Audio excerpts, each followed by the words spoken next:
อัดประตูปองเยี่ยมในเขตนี้บ่แม่นว่าเขาเจ้าป้องกันคนเป็นเฮือนเป่าหวางบ่มีคนอยู่มักจะมีนี่มันจะเป็นลกไก่เขาเจ้าขังไก่โตมันเกิดลูก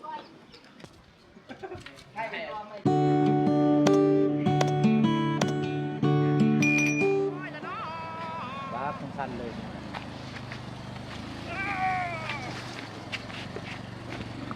ดีโอ้โห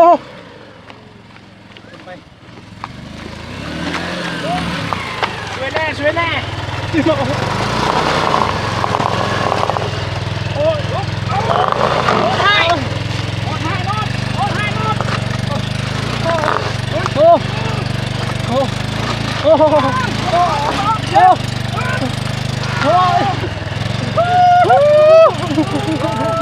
โอ้ยกินน้ำมาเนาะกินน้ำได้นี่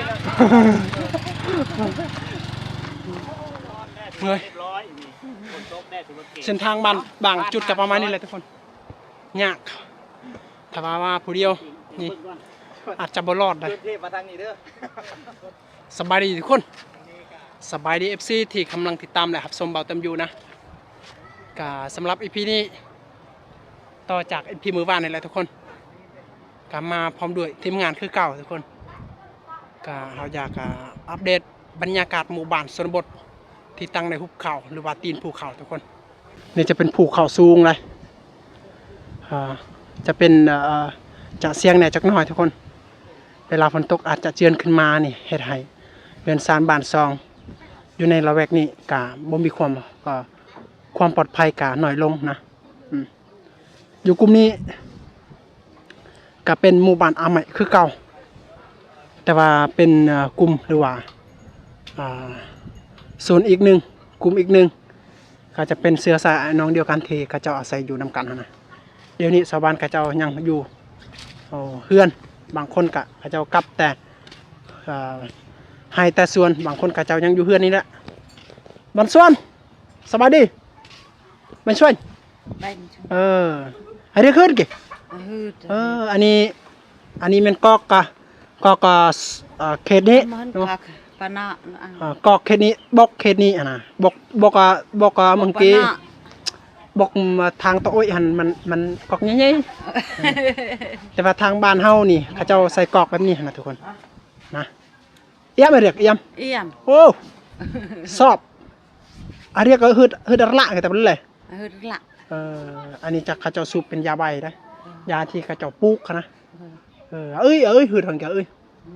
ลยบนนิมลีแหญาเรียกแต่เลยบนทัญญาเจาะเลยญาเรียกดีเจาะญาเรียกเขาเจ้าปลูกพอแต่ได้กินขายกับบ่มีนะโอ้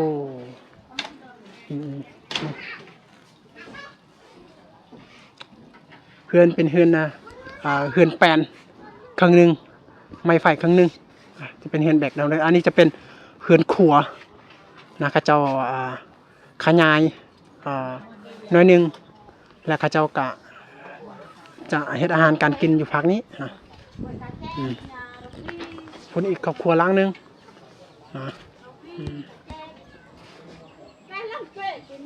อยู่ภาคนี้จะเป็นคอกแบะอันนี้จะเป็นคอกไก่ทุกคน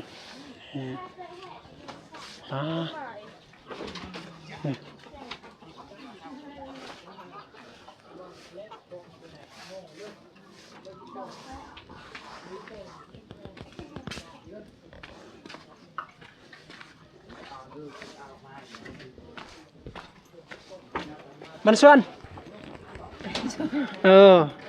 ไก่เนาะเอามาเนาะฮะไทยกินขนมบ่จะแกะเบิ้ลเฮ้ยจะแกะบ่จ้ะดันรับเลยจะมาอีมันปะอันก็อย่ามาเนาะพอไปเอาพวกพี่กลับมาทำงานเยอะจะตับสักบัตรเยอะพี่เด็ดหรอเล่นบ้างเนี่ยแกเชลัมมาไกลไหมเชลัมแปรล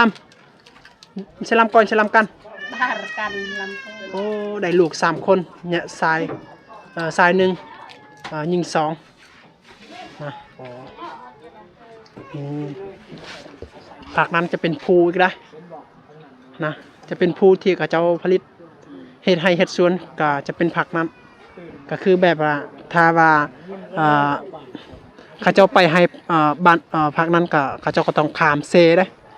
ยามที่น้ำมันขึ้นนี่เขาเจ้าข้ามบ่ได้เลยทุกคนกับผู้ที่มีดินสวนผักนี้เขาเจ้าก็เฮ็ดผักนี้นะนี่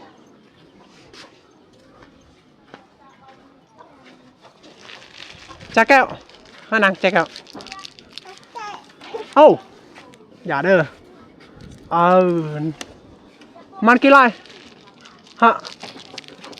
อันกี่เอ้ยใหม่เด้อมาเอ้ยใหม่ฮะเอ้าอย่าเอ้ยฮะนะนี่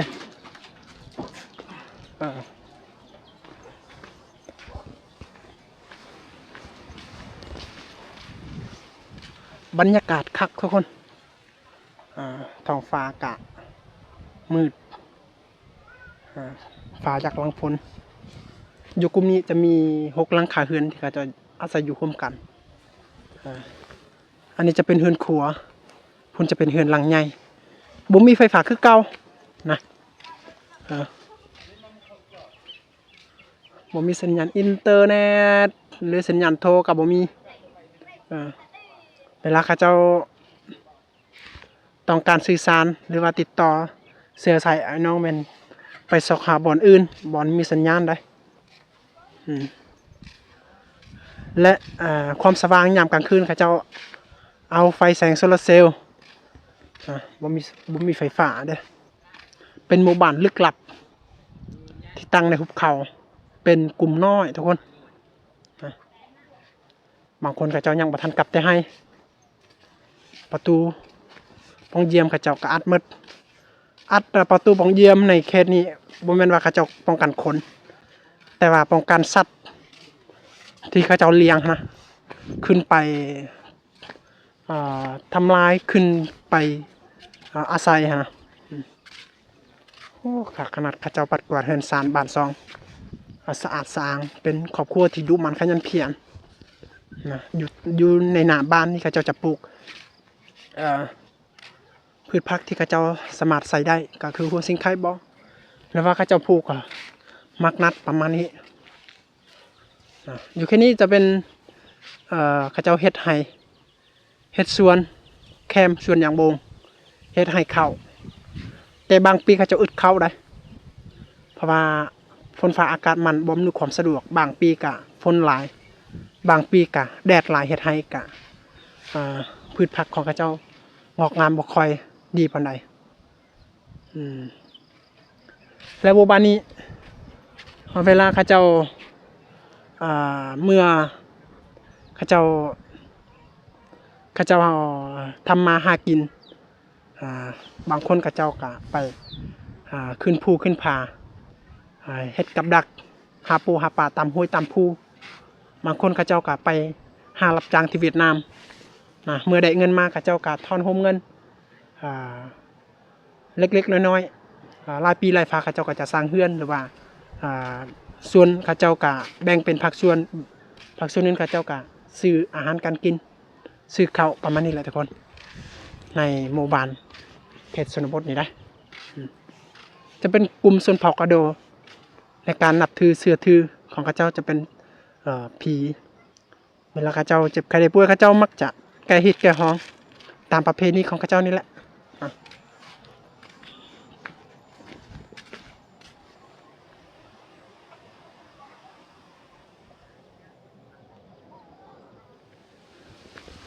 โอ้โหเป็นเฮือนเป่าหวางบ่มีคนอยู่นะเป็นเฮือนเก่าเฮือนเดิมอายุเฮือนนี้เนี่ยจะประมาณ10 กว่าปีนะทุกคนเมื่อมันเป็นหางแบบนี้เวลากลางค่ำกลางคืนนี่เขาเจ้าเสือว่ามักจะมีพี่ป่าพี่น้องเขาไปอาศัยอยู่ได้บางคนเขาเจ้าก็จะมังลงเพื่อป้องกันความย่านความร้อนแต่ว่าบางคนเขาเจ้าก็มังบ่ได้นะอิงตามฮีตของประเพณีของเขาเจ้า นี่เพื่อนก็ยังงามอยู่งามแบบคนในชนบทนี่แหละถ้าว่าคนในหมอกในเมืองคนหังคนมีก็จะเป็นเฮือนดังเดิม ตาย ตายโอ้ เป็นไอจู มันใช่จิตกูมาตรงตายเห็นใช่จิตกูมา ก็ตายแต่หางมันไงก็กลื้อจะชงกูมา โอ้ กลื้อชงกูมาจะหางเป็นดอก บ่ได้ลิงบาดจิตกูมา จิตเลยเตะเลยมาจิตตะกาลตะกี้บอน ก็มาใครตรงบาดจิตน้ำยาติกอลติกี้ ทางลาวโยนดอกบ่แห่ใครช่วยใครกว้างงอนอย่าเชลช่วยเราตัก เขาเจ้าอยู่จุดนี้ก็ประมาณ20 กว่าปีแล้วทุกคนนะแสดงว่าเฮือนหลังนี้จะเป็นก็ประมาณ20 ปีแต่ว่าเมื่อพายแอมนี่เพพังกระเจ้าก็ซ่อมไม่นะตอนทำอิฐจะเป็นพายแอมแบบไม่พุ่งไม่พางไม่ชอดนี่แหละทุกคนกระเจ้าสารเอาแบบนี้นะกระเจ้าสารแบบนี้แต่ว่าเมื่อเพพังลงหันกระเจ้ากะทอนโฮมเงินกระเจ้าก็จะเลือเป็นใหม่แปลนและแอมเถื่อละน้อยให้มันเป็นเฮือนแปลนเลยนะลิมาเปลแซนเดอรถเขาเจ้านำเขามาจากเวียดนามเขาเจ้าซื้อนะส่วนรายยูนิเคสนี่เขาเจ้ามักจะใช้เป็นรถเวียดนามและเป็นยี่ห้อเรียบร้อย10รุ่นออกใหม่ประมาณปี 2018 จักจะเป็นจักเรียบร้อย110ไอทุกคนนะ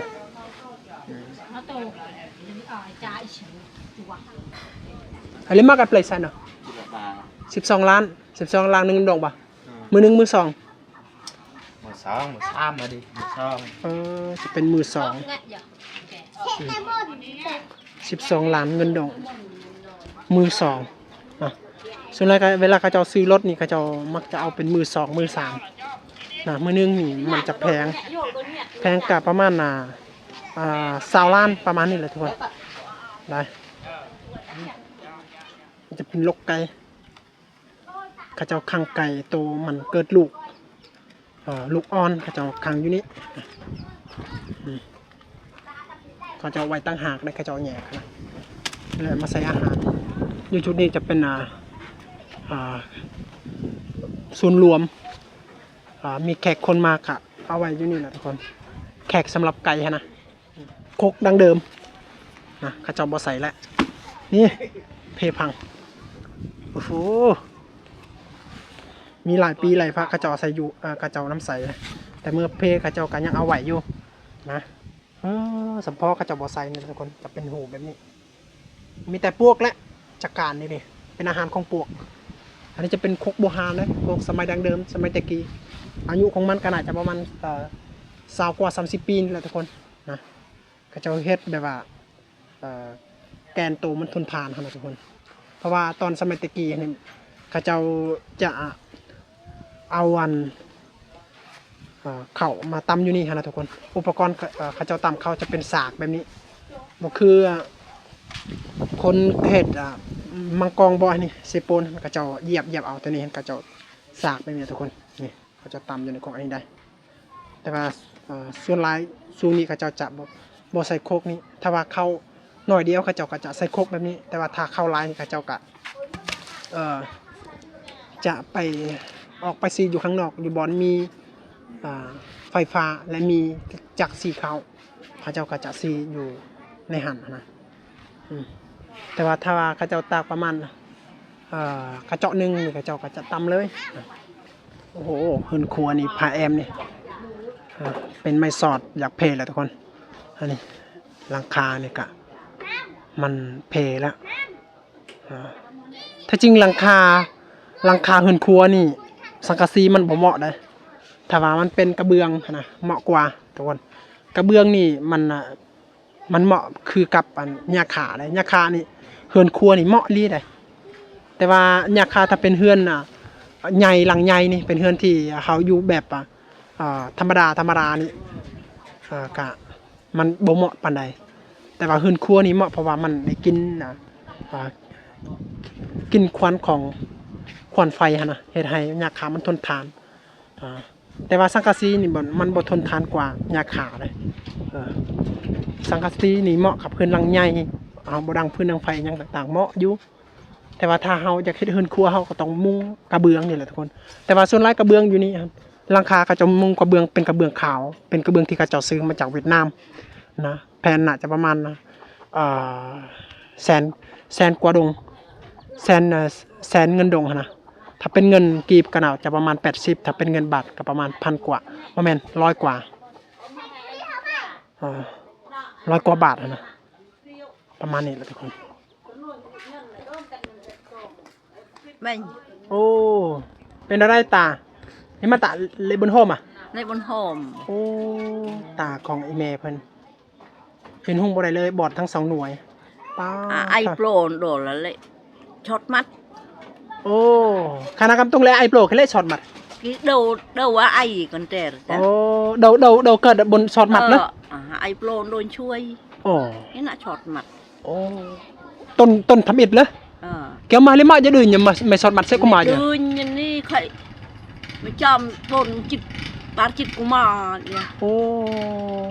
แต่ก็ยาวละหมดคืนดอ แต่มาเห็นแต่เสปีอะมาบ่ได้รีบปวนจิตตัวอันตรา mẹ lưới cái quan chụp chuối anh ta kháng kiên mỹ nó โอ้ chú mong เอาเพิ่นตาบอดทุกคน kháng kiên mỹ bữa cứ bộ cứ ไอ้มาบนสาเหตุเกี่ยวกับบนไอโปรมาเกี่ยวเอามาตูนมาบนไอโปรมากับบนเรียนหลังวีแทดมากูมุแทดไปหน้าให้โดยตีให้ไรมา chom mà lấy chom mà hẳn โอ้ đâu ai plok hay ai plok kìa ai tấp lòng mặt đồ bọt mong cái lụi đô โอ้ người tê cà cái đồ cái mong cái lụ เออ ngã hả ngọt thì con lại đau ấy ngay เรียนหลังแต่ cái chót tấp đã đổ chót kia lán tạ lại ở mong cái lẹt ia kia tạ click ia kia lẹt nạc lòng mặt ta อ่า bên kia là chót ta kia là chót ta đổ lại ai mà ta đổ nó mong cái lẹt ia kia โอ้ cái lẹt chết ra rồi chết vào này kia ngày cá tè rồi đổ โอ้กี่มาฮอยกี่ปุโปกี่มาฮอยกี่ lại bốn hôm ตะลงกะ mà trụ lông อ๋อ trụ mà trụ lông cười อ๋อ anh đã lừa cứ dịch đỡ đằng là mà trụ lông lại có อ๋อ ta เสร็จแล้วฮอยกี่ละมาเดาดังละมาฮอยยึด cái ít mà đỡ อ๋อเอา kỳ chắc cùm kỳ nhặng cùm kỳ cứ vài โอ้ mà cứ vài ตาบอดนี่ยังเฮ็ดเวียกได้ทุกคนมา mà cứ tạ việc เพิ่นตาบอดนี่ก็ประมาณ20กว่าปีแหละโดนเติบตอนเพิ่นยังประมาณอายุ30ปลายปีนะตอนยังนุ่มๆนะทุกคน mà cái cứ in tiếng giang bồ ơi tặng ơi cái cứ tặng chắc cái người đi nó đỡ tí สาเหตุที่เพิ่นตาบอดก็เริ่มต้นทำอิฐก็คือ mà cứ tạ việc đỡ อ่า đằng mà cứ เจ็บหัว และเมื่อเจ็บหัวมันlงอยู่ในตาของมัน đỡ tí đổ จะ chắc เฮ็ดให้ตามันบอดเลยแบบนี้แหละทุกคนโอ้เป็นตายต้นแหละ cô cả 20กว่าปีนี่ลำบากแท้ๆทุกคนแต่ว่ายังเฮ็ดเวียกได้เดียวนี้ฮะนะช่วยลูกช่วยหลานตักน้ำบ่เสียหยาเดินนะ kì mọi lời ngài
chị giặt mà ở cái nhảy đệ nó cái nào trăm năm thôi nhặt tỏ ở cái nhảy tóc cơ.